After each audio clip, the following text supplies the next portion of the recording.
Well, hello! Welcome back to my channel. Jashanac here to talk about some friggin' new books. I swear to God, I don't mean to keep buying new books. I don't know what's happening. I did get several library books too recently, but I think I already showed those. Okay though, let's just go. The first one is a book that I did read. I was 52% of the way through this book on my Kindle. I had a NetGalley e-arc, and I was like, I'm gonna DNF this bitch. I don't care anymore. And then I started talking to Elle about it, and I was like, wait, maybe I do like this. Maybe I want to continue. So I just went and bought a physical copy, and that is She Who Became the Sun by Shelley Parker Chan. This is adult historical fantasy. There's very little fantasy. Like very, very minimal fantasy elements. I forgot to say that when I talked about it in a wrap-up. I'm just going to read the synopses because, a bitch rambles and it makes no sense when she tries to do this shit off top of the head. It says, to possess the mandate of heaven, the monk Zoo will do anything. I refuse to be nothing. In a famine-stricken village on a dusty yellow plain, two children are given two fates. A boy, greatness. A girl, nothingness. In 1345, China lies under harsh Mongol rule. For the starving peasants of the Central Plains, greatness is something found only in stories. When the Zhu family's eighth-born son, Zhu Chongba, is given a fate of greatness, everyone is mystified as to how it will come to pass. The fate of nothingness received by the family's clever and capable second daughter, on the other hand, is only as expected. When a bandit attack orphans the two children, though, it is Zhu Chongba who succumbs to despair and dies. Desperate to escape her own fated death, the girl uses her brother's identity to enter a monastery as a young male novice. There, propelled by her burning desire to survive, Zhu learns she is capable of doing whatever it takes to stay hidden from her fate and claim her brother's given destiny as her own. So yeah, it's a reimagining of the start of the Ming Dynasty, and kind of I think it's been like comped as like Mulan meets Song of Achilles, I want to say. Yeah, it's a little bit of sapphic romance happens in here. It's not heavy on the romance at all.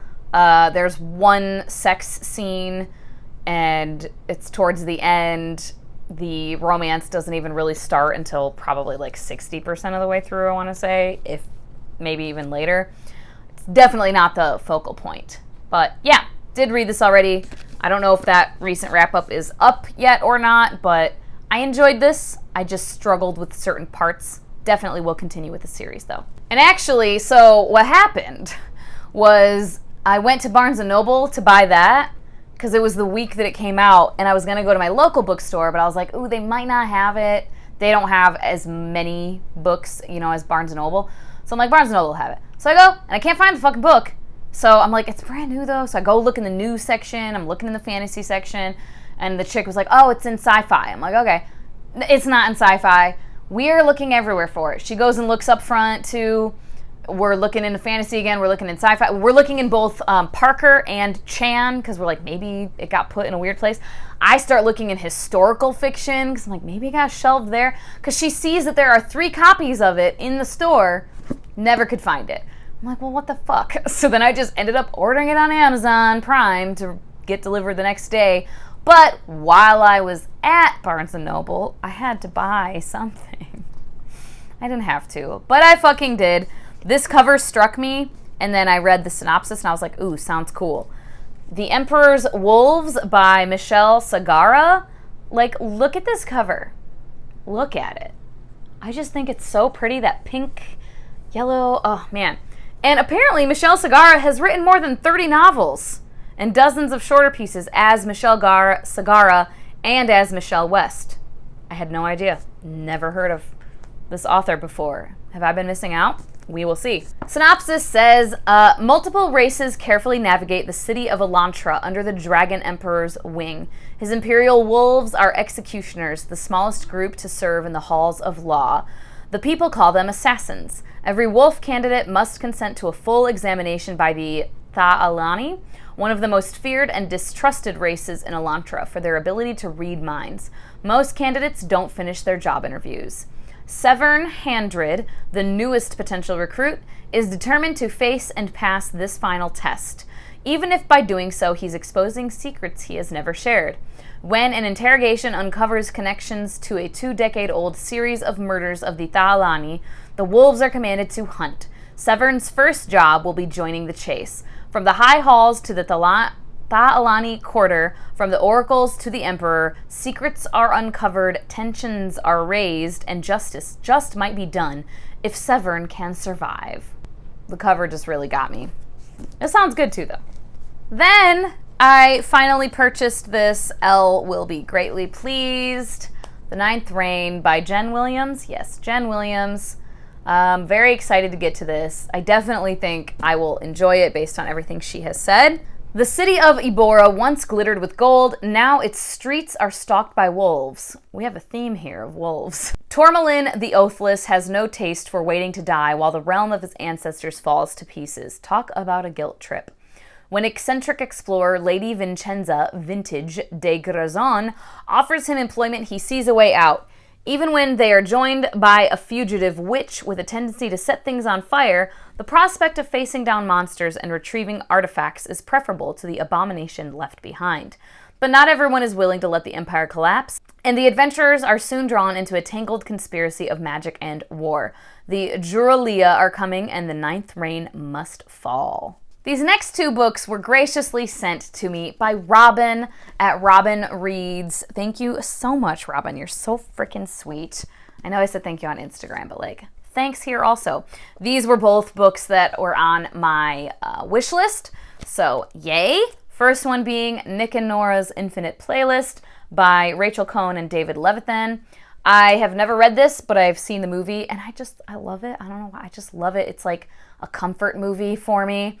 I have read Dash and Lily's Book of Dares by these two authors, and I quite enjoyed it. For a young adult contemporary, which I don't usually love, I really had a fun time with that, so I'm hoping I like this book as well, especially considering I really enjoy the movie. It's basically following these two kids and one night in New York City as they are trying to find this band. It's like a secret show. They're trying to find Fluffy. At least that's the movie. I don't know if it's different in this. Yeah, it says, with one electric, unexpected kiss, the 5-minute couple of Nick and Norah set off on an uncharted adventure called The First Date that will turn into an infinite night of falling in and out, and maybe in and maybe out of love. Theirs is a first date of music, laughter, heartache, confusion, passion, taxi driver wisdom, and a jacket named Salvatore. And of course, a killer soundtrack. As Nick and Norah wander through the middle of the night mystic maze of Manhattan, they share the kind of night you want to never end, where every minute counts and every moment flickers between love and disaster. Yeah, I just really hope the book is as warm fuzzies as the movie. And then she also sent me this, which I did read. I actually, when I got it, I was in the middle of the audiobook, and that is Hood Feminism by Mikki Kendall. And this is nonfiction.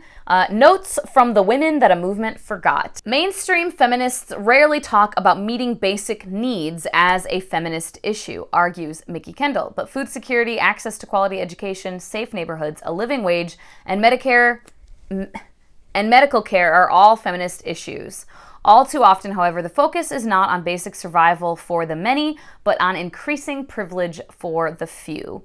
How can we stand in solidarity as a movement, Kendall asks, when there is the distinct likelihood that some women are oppressing others?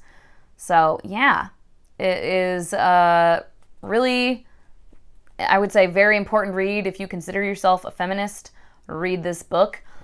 Each chapter kind of covers different things. Chapter 1 is Solidarity is Still for White Women. Chapter 2 is Gun Violence. Chapter 3 is Hunger. It's like all issues as they relate to actual intersectional feminism.